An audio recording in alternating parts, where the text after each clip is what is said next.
نحمده ونستعينه ونستغفره ونعوذ بالله من شرور أنفسنا ومن سيئات أعمالنا. من يهد الله فلا مضل له ومن يضلل فلا هادي له.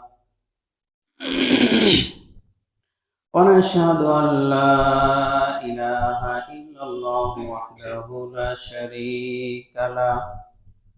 ونشهد أن سيدنا وحبيبنا ومولانا محمدا عبده ورسوله الذي أرسله بالحق بشيرا ونذيرا وداعيا إلى الله بإذنه وسراجا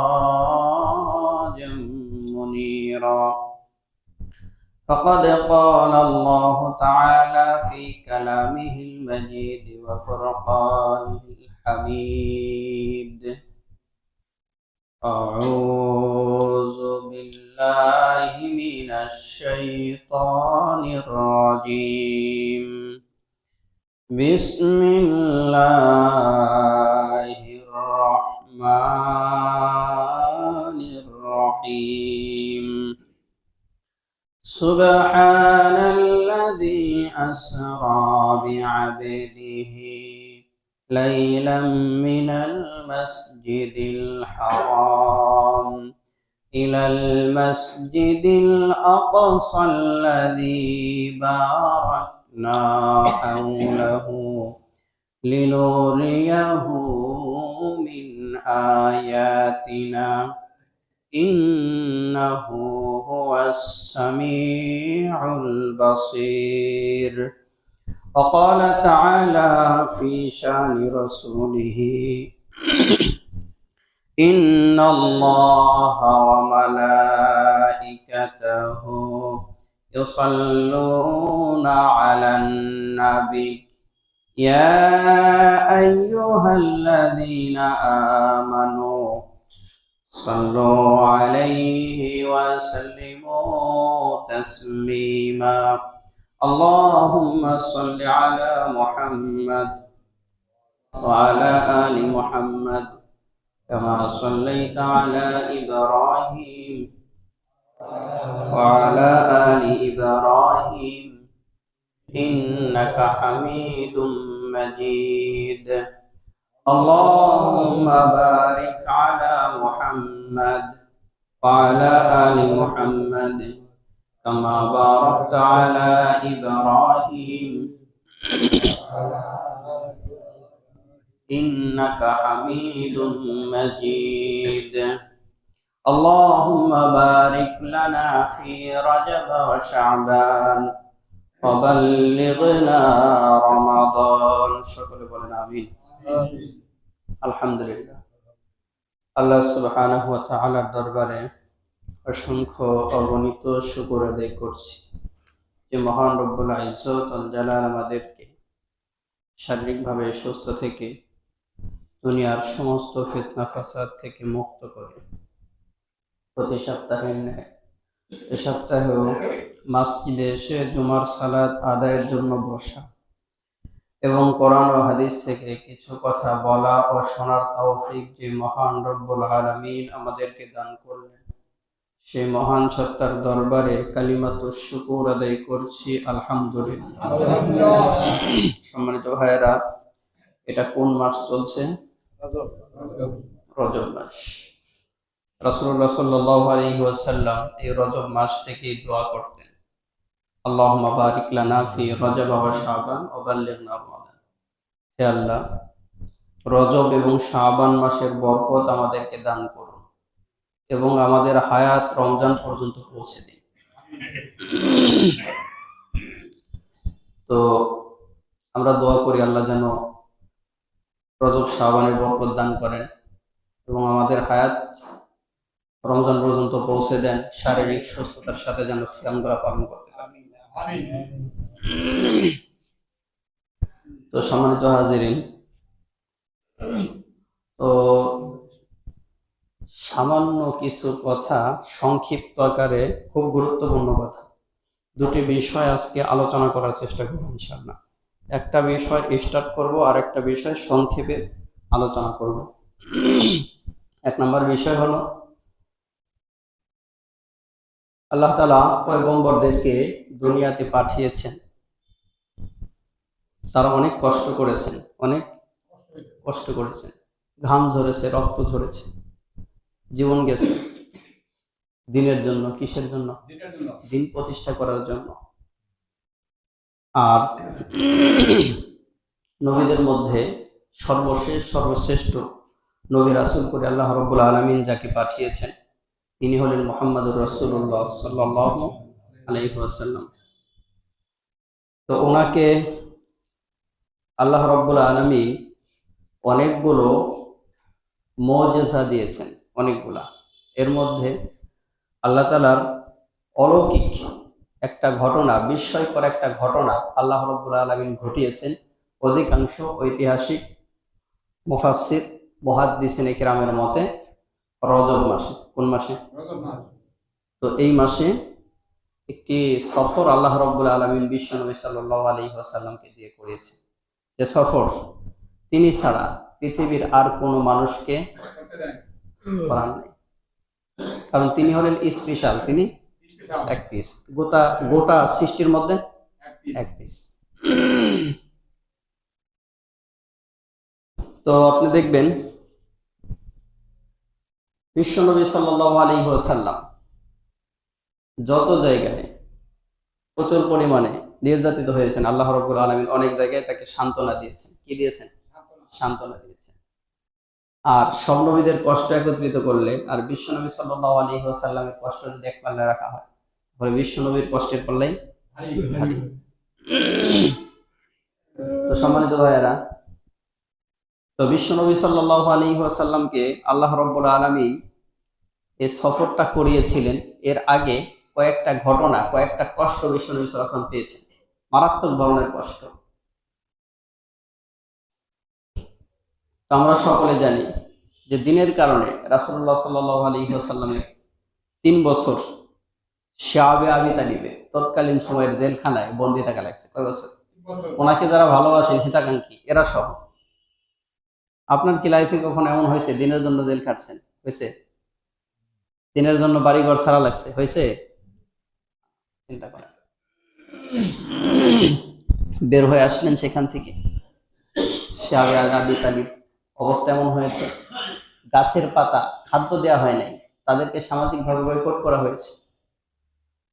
তো শেষ পর্যন্ত খাবার সংকটে রাসূলুল্লাহ সাল্লাল্লাহু আলাইহি ওয়াসাল্লামের কিছু সাহাবীরা তো বাবলা গাছের পাতা কাটা সুদ্ধা খাওয়া শুরু করে দিয়েছিলেন।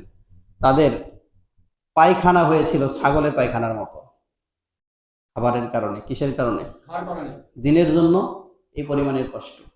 রাসূলুল্লাহ সাল্লাল্লাহু আলাইহি ওয়াসাল্লামের এই সাথে জেলখানায় কিন্তু শাবে আবি তালিব, আবু তালিবও ছিল, চাচা আবু তালিবও ছিল। ওনার অপরাধ ছিল ভাতিজাকে মহব্বত করতো, মুহাম্মদ সাল্লাল্লাহু আলাইহি ওয়াসাল্লামকে মহব্বত করা। আপনি দেখবেন এমন একটা সিচুয়েশন কিন্তু আমাদের বাংলাদেশে কি আছে, যে কিছু আলেমদেরকে মহব্বত করলেও সমস্যা, গেছে না? তো সম্মানিত ভাইরা, বের হয়ে আসলে রাসূলুল্লাহ সাল্লাল্লাহু আলাইহি ওয়াসাল্লাম বের হওয়ার 6 মাস পরে, কত মাস?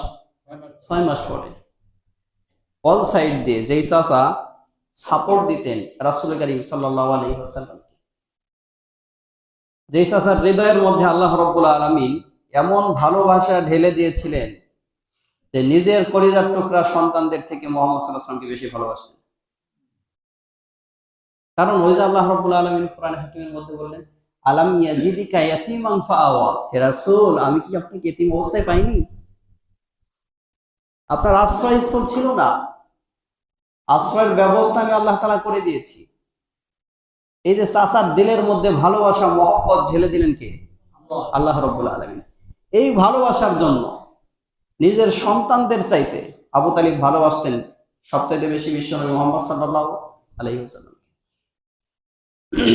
আবু তালিব যতদিন জীবিত ছিলেন বিশ্বনবী সাল্লাল্লাহু আলাইহি ওয়াসাল্লামকে কেউ ফুলের টোকা পর্যন্ত দিতে পারে।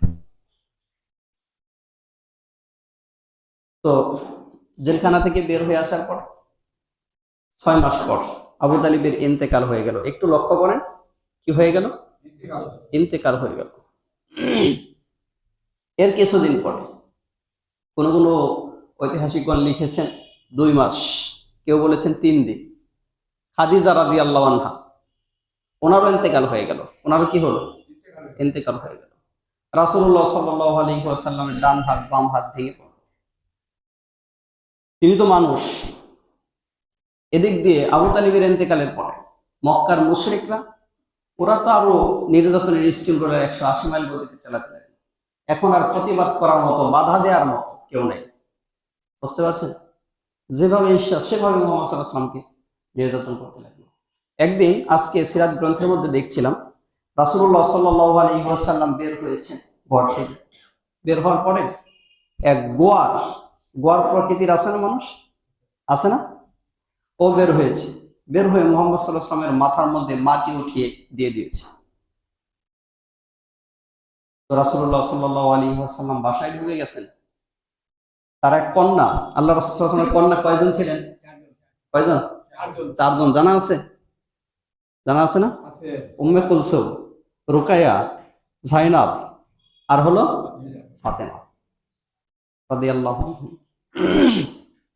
তো রাসূলুল্লাহ সাল্লাল্লাহু আলাইহি ওয়াসাল্লাম মনে কষ্ট, বাসায় ঢুকছেন। ঢোকার পরে মেয়ে মাথা থেকে মাটি পরিষ্কার করে মাথা ধুয়ে দিচ্ছিলেন। এমন অবস্থায় মেয়ে কান্না করলেন। বিষ্ণু কন্যা কান্না করে বললেন, মা তুমি কেঁদো না, এখন দিনের জন্য কষ্ট করছি, অচিরেই সুদিনের ব্যবস্থা আল্লাহ রাব্বুল আলামিন করে দেবেন। আল্লাহ তাআলা তো বিশ্বনবীকে সুসংবাদ দিয়েছেন, কাফেররা ওই দিক দিয়ে নির্যাতন করে, আল্লাহ রাব্বুল আলামিন আল্লাহ রাসূলকে সুসংবাদ দেন, ওয়ালা সাউফা ইউতিকা রাব্বুকা ফাতারদা, অচিরে আপনার প্রতিপালক আপনাকে এত দিবেন যে আপনি খুশি হয়ে যাবেন। তো সম্মানিত ভাইরা, সেজন্য মুমিনের জীবনে হতাশা বলতে কিছু নাই। বুঝতে পারছেন? ওই যে একটা কথা আছে না, হাতে বাঁচলেও লাখ টাকা, মরলেও লাখ টাকা। বাস্তবতা কতটুকু আল্লাহ ভালো জানে। তো মুমিন বাঁচলেও লাভ আছে, মুসিবতে পড়লেও লাভ আছে, আবার মৃত্যুবরণ করলেও লাভ আছে। মুমিনের অভিভাবক কে? আল্লাহ রাব্বুল আলামিন। তো সম্মানিত ভাইয়েরা, এবার বিশ্বনবী সাল্লাল্লাহু আলাইহি ওয়াসাল্লাম মক্কায় তো দাওয়াত দিতেই লাগলেন। মক্কাবাসী নির্যাতন আরো বাড়িয়ে দিল। রাসূলুল্লাহ সাল্লাল্লাহু আলাইহি ওয়াসাল্লাম চিন্তা করলেন, আমি তায়েফ যাই। কোথায়? সেখানে গিয়ে দাওয়াতি কাজ করে আসি। তো মক্কা থেকে তায়েফের দূরত্ব হলো 60 মাইল। কত মাইল? 60 মাইল। সেখান থেকে ওনার পালক পুত্র যায়েদ ইবনে হারিস রাদিয়াল্লাহু আনহুকে সঙ্গে নিয়ে সফর সঙ্গে গিয়ে ছুটলেন, রওনা হলেন তায়েফের উদ্দেশ্যে। কোন জায়গায়? তায়েফে গেলেন। সেখানে ওই তায়েফের যে বড় বড় গোত্রের ওই গোত্রের যেখানে গেলেন, তায়েফে ঢুকে ওই শহরের সর্দার ছিলেন 3 জন। কয়জন? 3 জন। 3 ভাই। ওই 3 ভাইকে দাওয়াত দিতে গেলেন। দেখেন আল্লাহ রাসূলের টার্গেট। কারণ নেতাগুলা যদি ভালো হয়ে যায়, ওর অধীনস্থ যতগুলো আছে ওইগুলাকে আকাম কুকাম করতে পারবে? কথা বলেন। রাসূলুল্লাহ সাল্লাল্লাহু আলাইহি ওয়াসাল্লাম তাদেরকে দাওয়াত দিলেন, কিন্তু কপাল পোড়া এই 3 ব্যক্তি বিশ্বনবী সাল্লাল্লাহু আলাইহি ওয়াসাল্লামকে নিয়ে ক্রিটিসাইজ করতে লাগলো। আল্লাহ রাসূল সাল্লাল্লাহু আলাইহি ওয়াসাল্লামকে তিরস্কার করলো, কষ্ট দিল। শুধু এখানেই শেষ নয়, ওরা কি করলো, বখাটে কিছু ছেলেদেরকে লেলিয়ে দিল বিশ্বনবী সাল্লাল্লাহু আলাইহি ওয়াসাল্লামকে ইট পাটকেল মারার জন্য, ঢিল নিক্ষেপ করার জন্য। এবার রাসূলুল্লাহ সাল্লাল্লাহু আলাইহি ওয়াসাল্লাম সেখান থেকে মনে বড় ব্যথা, তো মক্কায় আবার রিটার্ন করতে শুরু করলেন আর কি। ওরা পিছন থেকে অ্যাটাক করলো, রাসূলুল্লাহ সাল্লাল্লাহু আলাইহি ওয়াসাল্লামকে পাথর নিক্ষেপ করতে লাগলো। একটা পর্যায়ে রাসূলুল্লাহ সাল্লাল্লাহু আলাইহি ওয়াসাল্লাম রক্তাক্ত হয়ে গেলেন। ওনার জুতা, আপনার জুতার মধ্য দিয়ে রক্ত বের হইতে হইতে পার জুতা আটকে গেছে, জুতার মধ্যে পা আটকে গেছে। রাসূলুল্লাহ সাল্লাল্লাহু আলাইহি ওয়াসাল্লাম একটা পর্যায়ে শ্রান্ত হয়ে বসে বললেন, যায়েদ ইবনে হারিস রাদিয়াল্লাহু আনহু, উনি চতুর্দিক থেকে ওরা পাথর নিক্ষেপ করে, ঢাল হিসাবে রাসূলুল্লাহ সাল্লাল্লাহু আলাইহি ওয়াসাল্লামকে সেভ করার চেষ্টা করলেন। তিনিও ক্ষতবিক্ষত হয়ে গেলেন। এরপরে রাসূলুল্লাহ সাল্লাল্লাহু আলাইহি ওয়াসাল্লাম ওখানে একটা আঙ্গুরের বাগান ছিল। তাইফ থেকে ফেরার পথে একটা আঙ্গুরের বাগান, সেই আঙ্গুরের বাগানের মধ্যে প্রবেশ করলেন। সেখানে একজন খাদেম ছিল, একজন দাস ছিল আর কি। উতবা সাইবার এই আঙ্গুরের বাগান এটা পরিচর্যা করত ওই দাস, ওদের দাস। একটা পর্যায়ে মুহাম্মদ সাল্লাল্লাহু আলাইহি ওয়াসাল্লামকে ওই উতবা সাইবা ওরা বললো, ঠিক আছে, ওই লোকটার নাম ছিল, এই দাসটির নাম ছিল হলো আদ্দাস। কি ছিল? আদ্দাস। বললো তুমি একটু আঙ্গুর মোহাম্মদকে দিয়ে আসো। মুহাম্মদ সাল্লাল্লাহু আলাইহি ওয়াসাল্লামকে আঙ্গুর দিতে আসছে ওই ব্যক্তি, ওই দাস। আসার পরে রাসূলুল্লাহ সাল্লাল্লাহু আলাইহি ওয়াসাল্লাম আঙ্গুর নিলেন, নিয়ে খাবেন তিনি, বিসমিল্লাহ বলে খাওয়া শুরু করলেন। কি বলে? আপনি আমি খাই কি বলে? মনে থাকে তো? হ্যাঁ, খাওয়ার পরে কি বলেন? কয়জনের মনে থাকে? একটু চিন্তা করার দরকার। নিয়ামত ভোগ করতেছি কার? আল্লাহর প্রশংসা করার দরকার আছে না? কথা বলেন, দরকার আছে না? করেন নাকি? আল্লাহর প্রশংসা করলে আল্লাহ নিয়ামত বাড়িয়ে দেন। আল্লাহ নিয়ামত কি করেন? বাড়িয়ে দেন। তো সম্মানিত ভাইরা, উনি কি করলেন? বিশ্বনবী সাল্লাল্লাহু আলাইহি ওয়াসাল্লাম বিসমিল্লাহ বললেন। ওই আদ্দাস, ওই দাস, উতবা সাহেবের দাস চিন্তা করতেছে কি ব্যাপার, ইতিপূর্বে তো এই শব্দ আমরা জীবনে শুনি নাই, কেউ তো খাওয়ার শুরুতে এরকম শব্দ বলেনি।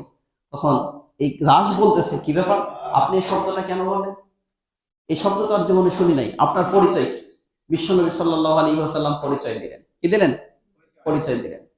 আমার ভাইয়েরা, এবার আল্লাহ রাসূল সাল্লাল্লাহু আলাইহি ওয়াসাল্লাম এই ব্যক্তিকে বললেন, কি ব্যাপার, তোমার বাড়ি কোথায়?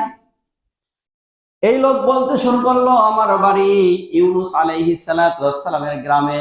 মুহাম্মদুর রাসূলুল্লাহ সাল্লাল্লাহু আলাইহি ওয়াসাল্লাম এবার বললেন, তাহলে শোনো, আমার ভাইয়ের গ্রামে তোমার বাড়ি, আমার ভাইয়ের উম্মত তুমি, আমি বুঝতে পেরেছি। তুমি যে আমার ভাই উম্মত সেটা আমি বুঝতে পেরেছি। কিভাবে বুঝলেন? ইউনুস আলাইহিস সালাতু ওয়াস সালাম একজন নবী ছিলেন, আমিও নবী। নবীরা নবীদের কি আর ভাইয়ে ভাইয়ে কোনো দ্বন্দ্ব নাই, সেজন্য চিনতে পেরেছি। আমার ভাইয়েরা, যা হোক, সংক্ষেপে বলছি। এরপরে উতবা সাহেবের কাছে দাস গেছে, যাওয়ার পরে বলতেছে, আজকে আমাদের এই বাগানে কি আগমন করেছে আপনারা কি জানেন? এই বাগানের মধ্যে, পৃথিবীর মধ্যে সর্বশ্রেষ্ঠ মানুষ যিনি, সর্বশ্রেষ্ঠ নবী যিনি, তিনি আজকে আমাদের বাগানের মধ্যে আগমন করেছেন। আজকের মেহমানদারি ধন্য হয়ে গেছে। তো সম্মানিত ভাইয়েরা, রাসূলুল্লাহ সাল্লাল্লাহু আলাইহি ওয়াসাল্লামের মন অনেক খারাপ। তিনি কিন্তু 3 জায়গায় পড়েও গিয়েছিলেন। কয় জায়গায়? 3 জায়গায় পড়েও গিয়েছিলেন। যায়েদ ইবনে হারিস রাদিয়াল্লাহু আনহু আল্লাহ রাসূল সাল্লাল্লাহু আলাইহি ওয়াসাল্লামকে উঠিয়েছিলেন। তারপরে একটা সময় আল্লাহ রাসূল সাল্লাল্লাহু আলাইহি ওয়াসাল্লামের কাছে ফেরেশতা আসলো। কি আসলো? ফেরেশতা আল্লাহ রাব্বুল আলামিন পাঠিয়ে দিলেন। আপনার কাছে মনে হয় পাহাড়গুলো এমনি এমনি এই যে বসে আছে, ঠিক না? পাহাড়গুলো এমনি এমনি বসে আছে না, বসায় রাখছেন কে? এগুলা আমরা ছোটবেলায় দেখেছি, টিনের ঘর, ওই যে কাঠের ভিতর দিয়ে কি ঢোকাইতো, দেখেন না আপনারা? এখন না নাট পড়ায়, আগে কি দিত? পেরেক দিত, ঠিক না? এই জমিনকে আল্লাহ রাব্বুল আলামিন জমিনের উপরে এই পাহাড়গুলোকে পেরেক রূপে স্থাপন করে দিয়েছেন। কোরআনে হাকিম আল্লাহ বলেছেন, ওয়াল জিবালা আওতাদা। তো সম্মানিত ভাইয়েরা, তো বিশ্বনবী সাল্লাল্লাহু আলাইহি ওয়াসাল্লাম মনে অনেক কষ্ট। আমি সংক্ষেপে বলছি। একদিক দিয়ে চাচার ইন্তেকাল হয়ে গেল। কার ইন্তেকাল? চাচার ইন্তেকাল। আর একদিক দিয়ে স্ত্রীর ইন্তেকাল। মক্কাবাসী নির্যাতন চালাতে লাগলো, নির্যাতনের গতি আরো বেড়ে গেল। তারপরে যে সমস্ত আত্মীয় স্বজনরা সান্ত্বনা দেওয়ার কথা ছিল, ওরা সান্ত্বনার পরিবর্তে তিরস্কার করতে লাগলো। কাটা ঘায়ে যদি নুনের ছিটা দেওয়া হয়, যন্ত্রণা বাড়ে না কমে? কথা বলেন তো, বাড়ে না কমে? বেড়ে যায়। রাসূলুল্লাহ সাল্লাল্লাহু আলাইহি ওয়াসাল্লাম ফিরে আসলেন। তায়েববাসী তো আর ইমান আনেনি। তায়েববাসী ইমান আনেনি, ইমান তো আনেইনি, তারাও বিশ্বনবীর উপরে নির্যাতন চালায়। রাসূল কারীম সাল্লাল্লাহু আলাইহি ওয়াসাল্লাম চলে আসছেন। এক বর্ণনায় পেলাম এসে তিনি বাইতুল্লাহর মধ্যে ছিলেন, আর এক বর্ণনায় পেলাম তিনি উম্মে হানি রাদিয়াল্লাহু আনহার গৃহের মধ্যে ছিলেন। আমার ভাইয়েরা, মনে কষ্ট আছে কি নাই?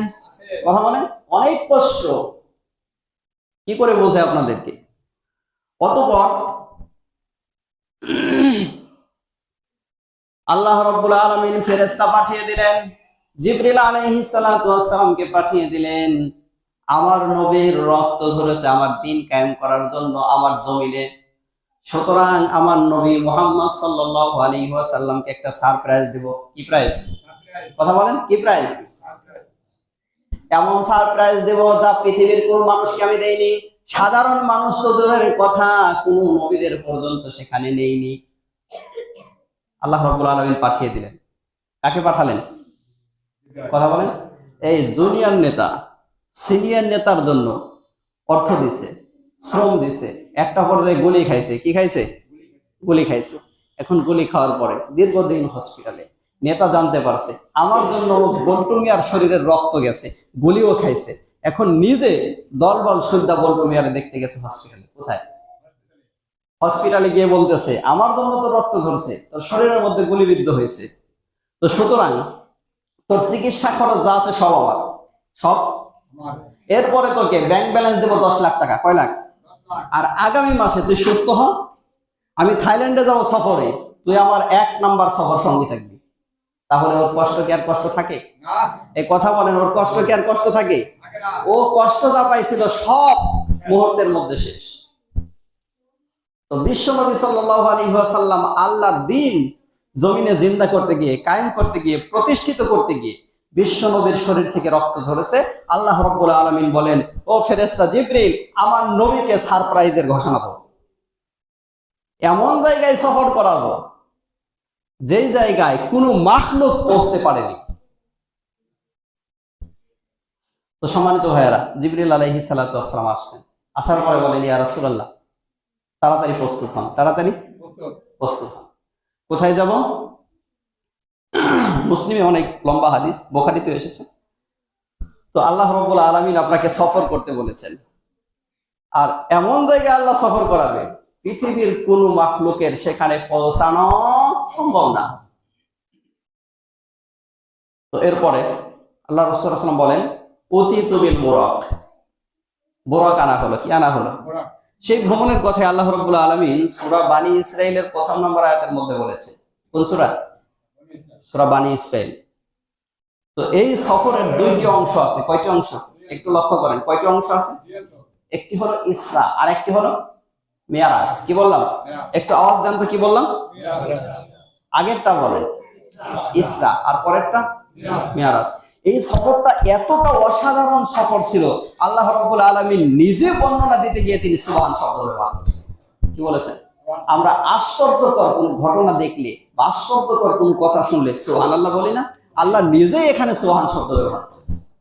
তাহলে সেই সফরটা কেমন ছিল, সফরের মধ্যে কি ঘটনা ঘটেছে, এই সারপ্রাইজটা কি ছিল জানার দরকার না? তাহলে এই ভ্রমণের 2টি পার্ট রয়েছে। কয়টি? কথা বলেন, কয়টি? একটা হলো ইসরা, একটা কি? ইসরা। 2 নাম্বার হলো মিরাজ। ইসরা বলা হয়, ইসরা শব্দের অর্থ হলো নৈশ ভ্রমণ, রাতের বেলায় ভ্রমণ করা, রাতের বেলায় ভ্রমণ করা। আর আল্লাহ রাসূল সাল্লাল্লাহু আলাইহি ওয়াসাল্লামকে আল্লাহ রাব্বুল আলামিন এই ভ্রমণটি করিয়েছিলেন রাতের বেলায় না দিনের বেলায়? রাতের অন্ধকারে না দিনের বেলায়? পুরা রাত না, রাতের একটা অংশে, রাতের একটা অংশে। আল্লাহ বর্ণনা দিতে গিয়ে প্রথমেই সুবহান শব্দ ব্যবহার করেছে। আপনি মনে করেন এমন একটা কাজ করছেন যে কাজটা আপনি জীবনে কল্পনাও করেন নাই, হঠাৎ করে এমন কাজ করে ফেলছেন, পরে বসে বসে চিন্তা করতেছেন এই কাজটা কেমনে করলাম, ঠিক না? এমন ঘটনা ঘটছে জীবনে, এটা কিভাবে করলাম? আল্লাহ রাব্বুল আলামিন এই সফরটা তার বিশ্ব নবীকে করে আল্লাহ তাআলা নিজেই বলতেছেন, সুবহানাল্লাযী আসরা বিআবদিহি, মহাপবিত্র সেই সত্তা যিনি তার বান্দাকে রাতের অংশে, রাতের একটা অংশে ইসরা করিয়েছেন। মিনাল মাসজিদিল হারামি ইলাল মাসজিদিল আকসা, মসজিদে হারাম থেকে নিয়ে মসজিদে আকসা। মসজিদে আকসা কোথায়? এই কথা বলেন, কোথায়? ফিলিস্তিনে। ইতিহাস জানেন আপনারা? ফিলিস্তিনের সুদিন ইনশাআল্লাহ ফিরে আসবে, সেদিন আর বেশি দূরে না ইনশাআল্লাহ। এখনই কেমন যেন বাতিলের মধ্যে আতঙ্ক সৃষ্টি হয়ে গেছে, ঠিক না? আপনারা নিউজ জানতেছেন, ইনশাআল্লাহ এই ফিলিস্তিনের কর্তৃত্ব আবার মুসলিমদের হাতে চলে আসবে। শুধু তাই নয়, গোটা ওয়ার্ল্ডে আমার আল্লাহর দিন প্রতিষ্ঠিত হবে।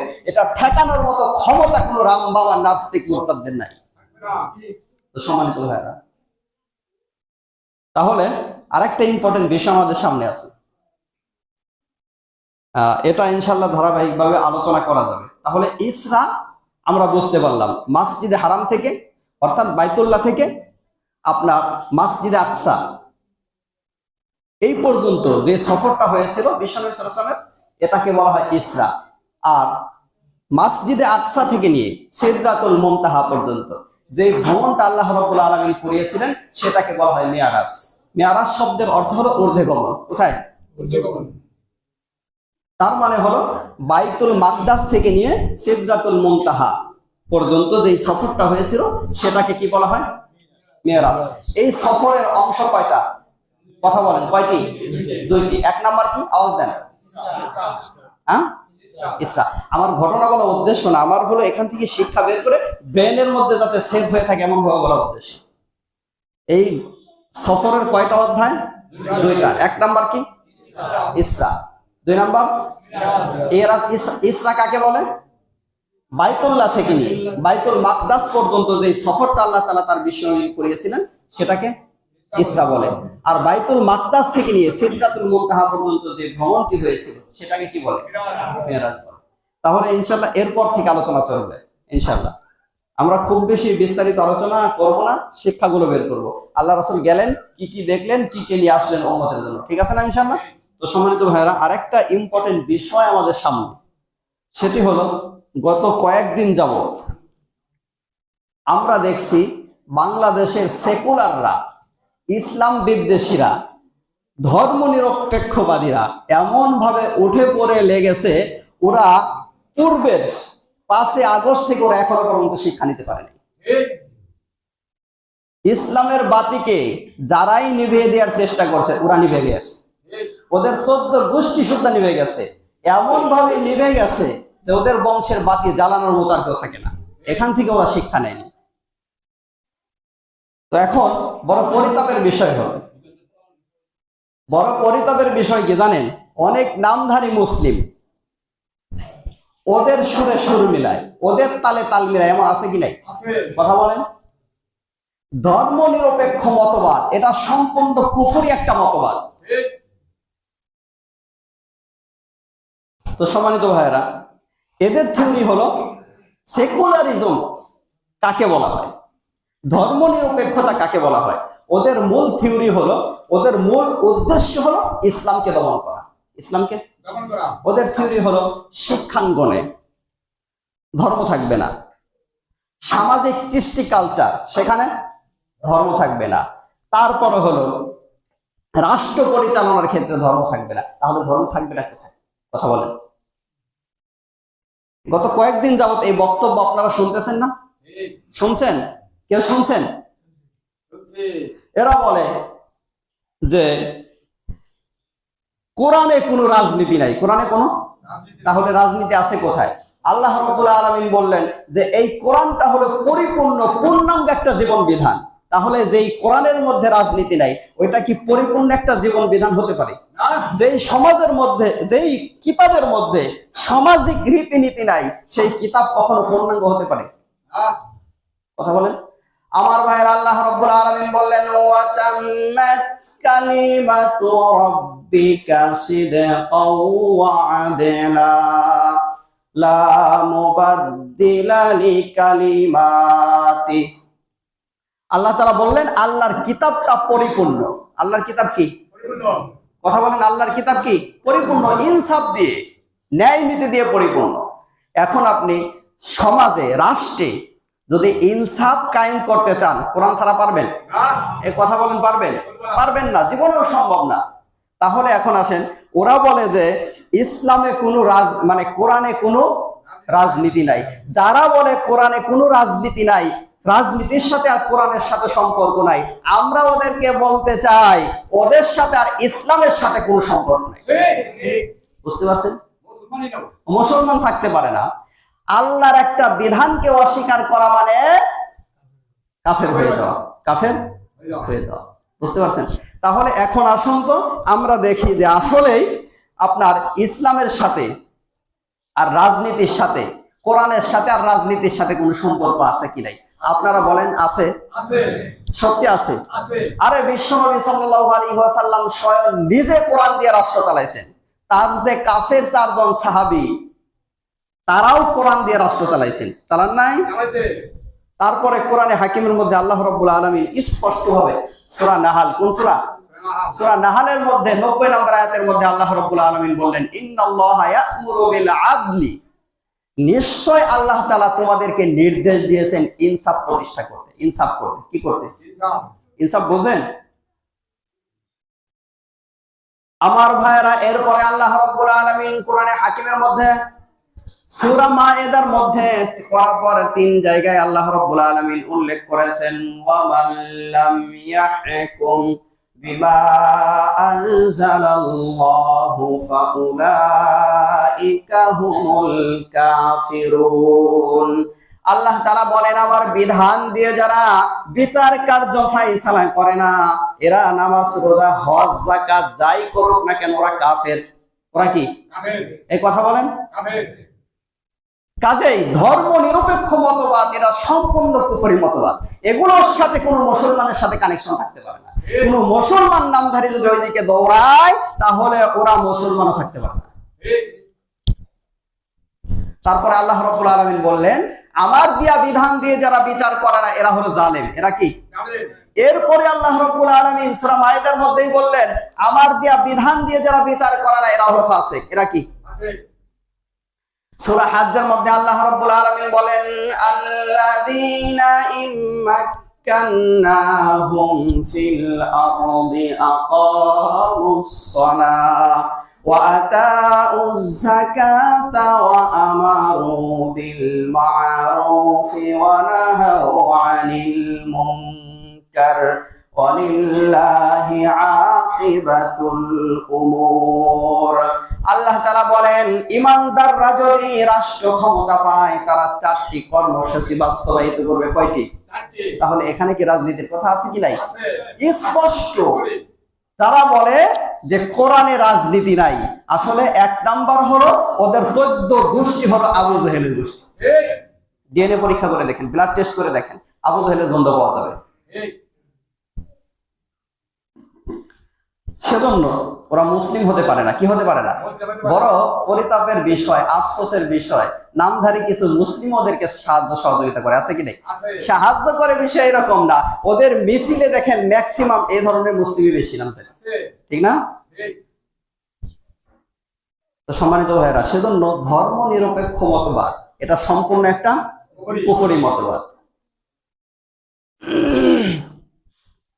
তো যা হোক, এই দুটি বিষয় আজকে খুব ইম্পর্টেন্ট ছিল, বিস্তারিত আলোচনা করতে পারলাম না। এরপরে আল্লাহ রাসূল সাল্লাল্লাহু আলাইহি ওয়াসাল্লাম বলেন যে, আমার উম্মতেরা তোমরা সাবধান। একটা হাদিসের শাব্দিক অনুবাদ শোনাচ্ছি, তোমরা সতর্ক হয়ে যাও, অচিরেই এমন গোষ্ঠী আসবে, এমন শাসক গোষ্ঠী আসবে যারা কোরআন বিরোধী ফায়সালা তোমাদের উপরে করবে। কোরআন বিরোধী ফায়সালা করবে, কোরআন ছাড়া যারা রাষ্ট্র চালাবে, কোরআনী বিধিবিধান ছাড়া যারা শাসন করবে, এরা আসবে। এরা ইসলামকে, কোরআনকে রাজনীতি থেকে বিচ্ছিন্ন করে দেবে। কি করে দেবে? বিচ্ছিন্ন করে দেবে। তোমরা যদি তাদেরকে মানো, সাবধান, তোমরা যদি তাদেরকে মানো তাহলে এরা তোমাদেরকে ধ্বংস করে ফেলবে। কি করবে? ধ্বংস করে ফেলবে। আর যদি তাদের বিরোধিতা করো, তাদেরকে অমান্য করো, তাদেরকে না মানো, তাহলে ওরা তোমাদেরকে মৃত্যুর দ্বার প্রান্তে পৌঁছে দিবে। অবস্থা এরকম না? এই 15 থেকে 17 বছর কিন্তু এরকমই গেছে। ওরা গেছে, ওদের থেকে শিক্ষা নেয়নি, আবার এই আন্দোলনই কিন্তু চালিয়ে যাচ্ছে। আমরা গ্যারান্টি দিয়ে বলতে পারি ওরা সফল হতে পারবে না ইনশাআল্লাহ। হয়তো ক্ষমতায় গেলে যেতে পারে, কিন্তু সফল হতে পারবে না। কারণ জালেম যারা, আল্লাহর আইনের সাথে যারা দুশমনি করে, আল্লাহর নবীদের সাথে যারা দুশমনি করে, আল্লাহর বন্ধুদের সাথে যারা দুশমনি করে, এরা কখনো সফল হতে পারে না। এরা সফলতার মুখ দেখতে পারে না, এরা লক্ষ্যে পৌঁছতে পারে না, এরা গন্তব্যে পৌঁছতে পারে না। এরপরে সাহাবায়ে কেরাম বললেন, ইয়া রাসূলুল্লাহ, তাহলে ওই সময় আমরা কি করব? ওই সময় আমরা দেখেন, এখানে আমাদের জন্য করণীয় আছে। রাসূলুল্লাহ সাল্লাল্লাহু আলাইহি ওয়াসাল্লাম বললেন, ওই সময় এই ধরনের জালেম শাসক গোষ্ঠীকে যদি তোমরা পাও, যারা কোরআন দিয়ে রাষ্ট্র চালাবে না, যাদের আতাত না করলে তারা তোমাদেরকে মৃত্যু মুখে পতিত করবে, তোমাদের উপর অত্যাচার করবে, সেই সময় তোমরা কি করবা? ঈসা আলাইহিস সালাতু ওয়াস সালামের উম্মতের ভূমিকায় থাকবা। কার উম্মতের? এরপরে বিশ্বনবী সাল্লাল্লাহু আলাইহি ওয়াসাল্লাম বললেন, ঈসা আলাইহিস সালাতু ওয়াস সালামের উম্মতের অবস্থা এমন হয়েছিল, ঈমানের উপরে স্থির থাকার কারণে করাত দিয়ে দ্বিখণ্ডিত করে তাদেরকে দুনিয়া থেকে বিদায় করা হয়েছিল। এরপরে তারা ঈমানের পথ থেকে পিছু হয়নি। তাদেরকে শুলিতে চড়ানো হয়েছিল। কিসে? কোরআন হাকিম আল্লাহ উল্লেখ করেছেন। শুলিতে চড়ানো ভয়ঙ্কর একটা বিষয়, কিন্তু উপরে লোক বসায় দেওয়া হবে, মনে করেন একটা কি তীর, বোঝাবার ক্ষেত্রে বলি, ধারালো, ওইটার উপরে আপনি বসায় দিয়েছেন, ওইটা একেবারে আপনার পেছন দিয়ে ঢুকে উপর দিয়ে বের হয়ে গেছে। ভয়ঙ্কর মৃত্যু না? এরপরে তারা ঈমানের পথ থেকে পিছপা হয়নি। তোমরা সেই ভূমিকায় যদি থাকতে পারো, তাহলে তোমরা তোমাদের দ্বীন ইসলাম ঈমানকে রক্ষা করতে পারবে। আর ওই যে আল্লামা সাঈদী রহমতুল্লাহ আলাইহি একটা কথা বলেছিলেন যে বিড়ালের মতো 1000 বছর বাঁচার চাইতে সিংহের মতো 1 ঘন্টা বাঁচা উত্তম, ঠিক কিনা? সেজন্য অন্যায়ের প্রতিবাদ করতে হবে, অন্যায়ের প্রতিবাদ করতে হবে। তো সম্মানিত ভাইয়েরা, এ হলো দুটি মেসেজ আজকে আপনাদের কাছে ছিল। একটা হলো ওই যে ইসরা এবং মেরাজ বোঝালাম, মেরাজের আলোচনা কিন্তু করিনি, ইসরারও বর্ণনা বিস্তারিত দেইনি। তো কি কারণে বিশ্বনবী সাল্লাল্লাহু আলাইহি ওয়াসাল্লামকে আল্লাহ রাব্বুল আলামিন একটা সারপ্রাইজ দিয়েছিলেন, এতটুকু বলেছি। আর দ্বিতীয় নম্বরের ব্যাপারে ধর্ম নিরপেক্ষতার ব্যাপারে একটু সামান্য টাচ দিয়েছি। আমরা ওই দিকে যাব না, সম্পূর্ণ ধর্ম নিরপেক্ষতার বিরোধিতা আমরা করব জীবনের শেষ ফোঁটা রক্ত দিয়ে। রাজি আছেন ইনশাআল্লাহ? আল্লাহ আমাদের সকলকে তৌফিক দান করেন। সম্মানিত ভাইয়েরা, আমাদের মসজিদের সভাপতি সাহেব জনাব হযরত